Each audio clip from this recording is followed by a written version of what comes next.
దాదాపు అర్ధ శతాబ్ది పాటు దక్షిణాది చరిత్రను ప్రభావితం చేసిన ప్రజానేత టంగుటూరి ప్రకాశం పంతులు. దక్షిణాన యావత్ ప్రజానీకంతో ప్రకాశానికున్న చొరవ, చనువు, వాత్సల్యం మరెవ్వరికీ లేదు.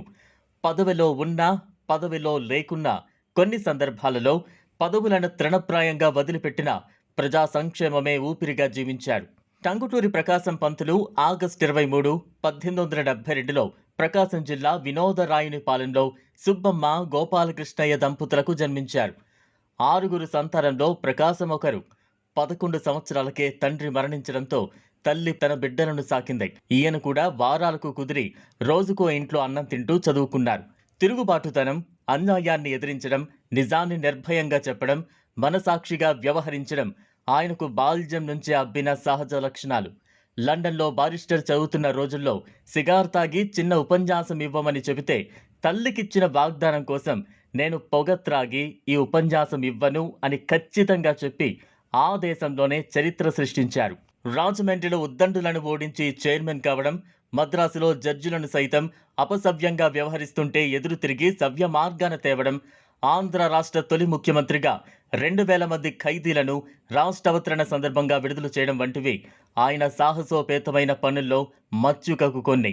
1907 నుంచి 1921 వరకు మద్రాసు న్యాయస్థానంలో తొలి తెలుగు బారిస్టర్గా అయ్యంగార్ల సామ్రాజ్యాన్ని ఛేదించి వారికి ధీటుగా నిలబడి లాడమ్ మ్యాగజైన్ కొని న్యాయస్థానంలో జరిగే వక్ర మార్గాలను నిర్దాక్షణ్యంగా విమర్శించి ప్రచురించి ప్రిన్స్ ఆఫ్ మద్రాస్గా ఖ్యాతి చెందాడు.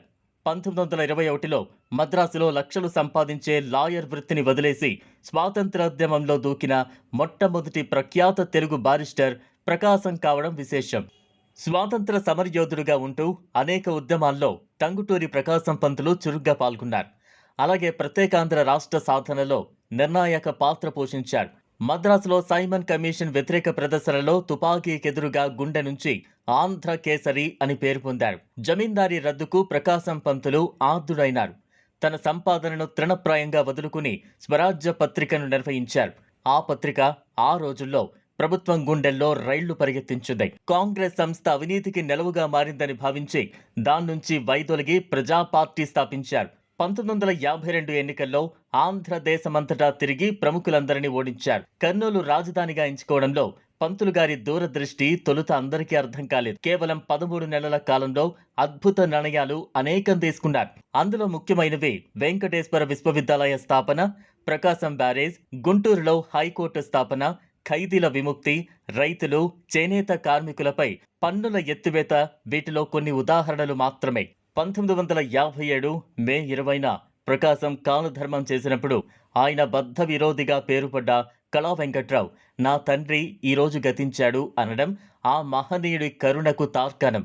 వారాలు గడుపుతూ చదివి ముఖ్యమంత్రి స్థాయికి ఎదిగిన మహోన్నతుడు ఆయన. అకుంఠిత ధైర్య సాహసాలకు, అసమాన త్యాగ నిరతికి నిలువెత్తు నిదర్శనంగా నిలిచిన టంగుటూరి ప్రకాశం పంతులు నేటి తరానికి ఆదర్శం.